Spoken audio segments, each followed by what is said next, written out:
अभी तक मेरे चैनल को सब्सक्राइब नहीं किया तो प्लीज़ सब्सक्राइब कीजिए या देख रहे बेल आइकन को क्लिक कीजिए ताकि मेरे वीडियो सबसे पहले आप देख सकें। Come to our YouTube channel no GST knowledge friends.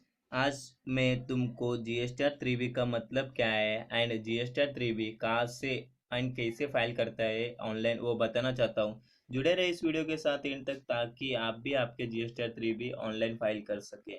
Friends, GSTR का मतलब ये होता है कि यदि आपका सेल के ऊपर जीएसटी 100 रुपीज़ है एंड आप परचेस करते समय जीएसटी पे किए हुए रुपए 50 रुपीज़ है। इसको दोनों का डिफरेंट मतलब अभी देखिए फ्रेंड्स, यहाँ पर 100 रुपये का जीएसटी सेल पर है एंड 50 रुपीज़ परचेज पर है। मतलब अभी रिमेनिंग 50 रुपये आप गवर्नमेंट को जीएसटी 3B थ्रू भरना भरना चाहिए। फ्रेंड्स अब मैं आपको जीएसटी 3B ऑनलाइन कैसे फाइल करता है वो बताना चाहता हूँ। फर्स्ट ऑफ ऑल आपको गूगल पर www.gst.gov.in इस वेबसाइट पर जाना पड़ेगा, तो ओपन हो जाएगा। फ्रेंड्स यहाँ पर देखिए कॉर्नर को लॉगिन इस बटन पर आपको क्लिक करना पड़ेगा। उसके बाद यहाँ पर आपका जीएसटी का user ID and password inter कर को लॉगिन करना पड़ेगा। फ्रेंड्स उसके बाद यहाँ पर ऐसा विंडो लॉगिन करने के बाद ओपन होता है। फ्रेंड्स उसके बाद यहाँ पर आपको रिटर्न डैशबोर्ड पर जाना पड़ेगा। उसके बाद जिस फाइनेंशियल ईयर का जीएसटी 3B फाइल करना चाहते हैं उस फाइनेंशियल ईयर सेलेक्ट कीजिए। फ्रेंड्स उसके बाद जिस मंथ का जीएसटी 3B फाइल करना चाहते हैं उस मंथ सेलेक्ट कीजिए। उसके बाद सर्च बटन पर क्लिक कीजिए। फ्रेंड्स उसके बाद ऐसा 4 टेबल ओपन हो जाता है। फ्रेंड्स उसके बाद यहाँ पर देखिए detail of outward supply of goods और सर्विस। इसका मतलब जीएसटी R1 के रिगार्डिंग रहता है, मतलब यहाँ पर सेल का डिटेल डालना पड़ता है। फ्रेंड्स इसके बाद जीएसटी 2A फ्रेंड्स ये ऑटो आता है। एंड फ्रेंड्स यहाँ पर देखिए comparison of liability and declare ITC. यहाँ पर फ्रेंड्स आपका outward supply and inward input tax credit का डिफरेंस शीट रहता है। उसके बाद यहाँ पर देखिए फ्रेंड मंथली 3B, मुझे अभी 3B प्रीपेयर ऑनलाइन पर जाना पड़ेगा। फ्रेंड्स उसके बाद ऐसा विंडो ओपन होता है। फ्रेंड्स यहाँ पर देखिए फर्स्ट ऑफ ऑल है do you want to nil return file. Friend nil return का मतलब ये होता है कि इस टैक्स पीरियड में आपका परचेस एंड सेल कुछ भी नहीं रहे तो तब आपको जीएसटी नील रिटर्न फाइल करना पड़ता है। फ्रेंड यहाँ पर मेरा सेल एंड परचेस है इसलिए यहाँ पर मैं नो करता हूँ। फ्रेंड्स उसके बाद यहाँ पर देखिए have you made any supply of goods slash service including nil rated exempt and non GST supply और have you received any supply liable to reverse charge mechanism. Friends इसका मतलब ये होता है कि आप सेल टैक्सेबल या नील रिलेटेड या एग्जाम नॉन जीएसटी का सप्लाई किया तो उसके डिटेल आपको इंटर करना पड़ता है, इसीलिए यस करना पड़ता है। फ्रेंड्स उसके बाद है received any supply liable to reverse charge. Friends आप बहुत बार सुने ही रहेंगे RCM reverse charge mechanism. Friends reverse charge का मतलब ये होता है कि यदि आप जीटीएस से मतलब गुड ट्रांसपोर्ट एजेंसी से कुछ सर्विस लिए तो उसके ऊपर आपको ही जीएसटी पे कर को आपको इनपुट टैक्स लेना पड़ता है। फ्रेंड्स इतना ही आरसीएम का मतलब है। यहाँ पर यदि आप आरसीएम का सर्विस ले रहे तो तभी भी इधर एस करना पड़ता है। फ्रेंड मेरा यहाँ सेल भी है टैक्सेबल एंड आरसीएम में इसलिए एस करता हूँ। फ्रेंड उसके बाद यहाँ पर देखिए have you made any inter state supply. Inter state supply का मतलब होता है friend outside of the state to unregistered person composition taxable person and new holder. Friends यदि आप आउटसाइड स्टेट को सेल किए रहे तो वो भी अनरजिस्टर को कंपोजिशन को न्यू होल्डर को सेल किए तो इधर यस करना पड़ता है, अदरवाइज नो करना पड़ता है। मेरा है तो वैसा कुछ सेल नहीं इसलिए मैं नो करता हूँ। फ्रेंड्स उसके बाद यहाँ पर देखिए do you have any claim slash reversal of input tax credit on purchase of goods और रिसीट ऑफ सर्विस। फ्रेंड्स इसका मतलब यही होता है कि यदि आप परचेस रहे तो उसके डिटेल आपको करना पड़ता है, इसीलिए इधर यस करना पड़ता है, अदरवाइज यहाँ नो करना पड़ता है। मेरा यहाँ परचेस तो ऑब्वियसली रहता है ना फ्रेंड्स, इसलिए यस कर रहा हूँ। मेरा भी इधर है।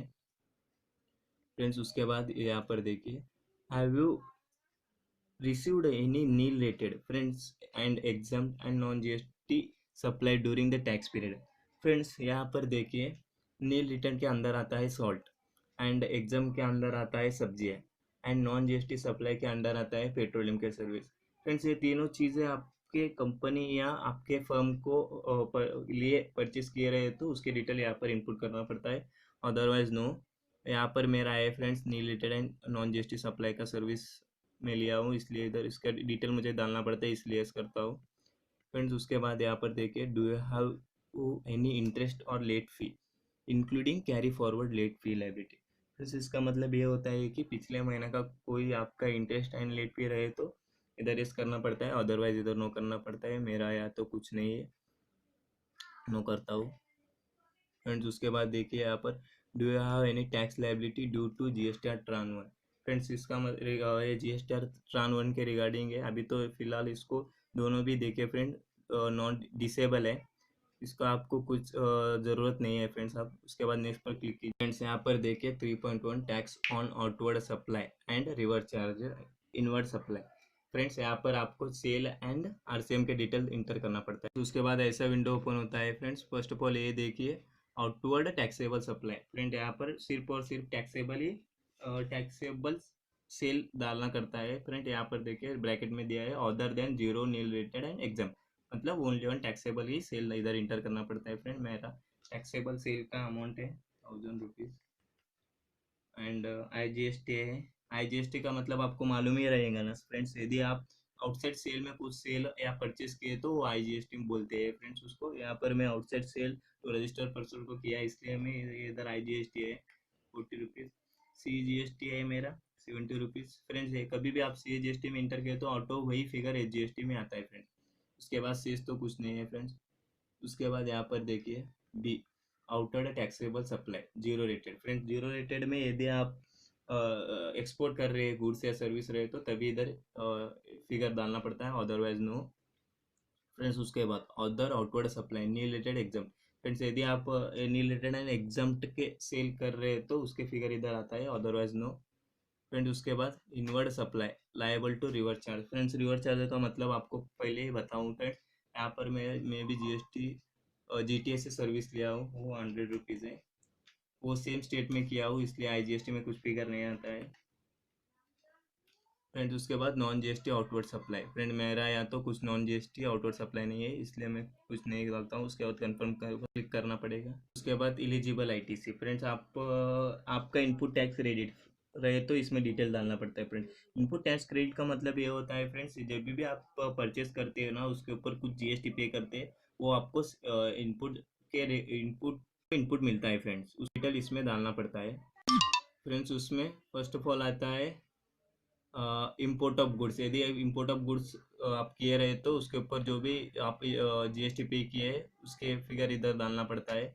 इम्पोर्ट ऑफ सर्विस लिए तो तभी भी उसके ऊपर जो भी कुछ GST आप पे किए तो उसको फिगर इधर डालना पड़ता है फ्रेंड। मेरा या तो कुछ नहीं। फ्रेंड्स उसके बाद inward supply to reverse charge. Friends आपको बोलता है ना रिवर्स चार्ज मैकेनिज्म आपको पे कर को आपको यह इनपुट टैक्स रेट लेना पड़ता है फ्रेंड। यहाँ पर मैं इतना पे कर रहा था 2.5, उतना उतना ही मुझे ITC मिलता है इनपुट टैक्स रेट। फ्रेंड्स उसके बाद यदि आप इनवर्ड सप्लाई फ्रॉम ICD से कुछ परचेस सर्विस गुड्स और सर्विस ले रहे हैं तो उसके ऊपर GST पे किया तो वो फिगर इसमें आता है। उसके बाद friend all other ITC। Friends यदि आपका import of goods, import of service, RCM और इनवर्ड सप्लाई फ्रॉम ICD सब 4 रिमेनिंग जो भी आपका इनपुट टैक्स क्रेडिट रहता है वो इसमें इधर इंटर करना पड़ता है फ्रेंड। यहाँ पर मेरा है 20 40 40। फ्रेंड्स उसके बाद ITC रिवर्सल। फ्रेंड्स GST के रूल्स के अंदर सम सर्विस को या सम गुड्स पर जो भी आपको इनपुट टैक्स क्रेडिट आप गलती से लिए रहे तो उसके ऊपर आपको रिवर्स करना पड़ता है फ्रेंड। यहाँ पर देखिए friends as per section rule 42 में इसमें आता है फ्रेंड्स इनपुट सर्विस। सर्विस का मतलब यदि फॉर एग्जांपल उसके अंडर आता है रियल एस्टेट का सर्विस कुछ ले रहे हैं तो आपको उसका रिवर्सल करना पड़ता है। यदि आप पहले ऊपर ITC लिए रहे तो तभी रिवर्स करना पड़ता है, अदरवाइज नहीं। एंड सेक्शन रूल नंबर 3 के अंडर आता है कैपिटल गुड्स। यदि आप पर्सनल मोटर व्हीकल ले को उसका इनपुट टैक्स क्रेडिट यदि आप ले रहे तो ऊपर उसका रिवर्सल आता है फ्रेंड्स। उसके बाद अदर रिवर्सल रहे तो उसके फिगर इधर डालना पड़ता है फ्रेंड।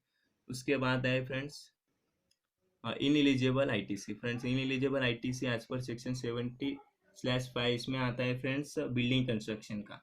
यदि आप बिल्डिंग कंस्ट्रक्शन के इनपुट टैक्स लिए रहे तो उसको आपको इधर फिगर डालना पड़ता है, वो इन एलिजिबल होता है फ्रेंड्स। उसके बाद अदर रहे तो अदर कीजिए, उसके बाद कन्फर्म पर क्लिक कीजिए। उसके बाद एग्जाम नील रेटेड और नॉन GST इनवर्ड सप्लाई, यदि आप उस सर्विस लिए तो उसके इसमें उसका फिगर डालना पड़ता है फ्रेंड्स। उसके बाद यहाँ पर देखिए from a supplier under composition scheme exempt and nil rated. Friends, यदि आप कंपोजिशन डीलर से कुछ गुड्स या सर्विस एंड एग्जाम के अंदर एंड नील रिलेटेड के अंदर कुछ सर्विस या गुड्स ले रहे तो उसके फिगर इसमें डालना पड़ता है उसके सामने। फ्रेंड, इंटर स्टेट का मतलब होता है आउटसाइड स्टेट से कुछ सर्विस लिए रहे तो ये इसमें आता है। यदि सेम स्टेट में लिए रहे तो इंट्रा स्टेट बोलते हैं। फ्रेंड्स, मैं तो सेम स्टेट में लिया हूँ, 100 रुपीज़।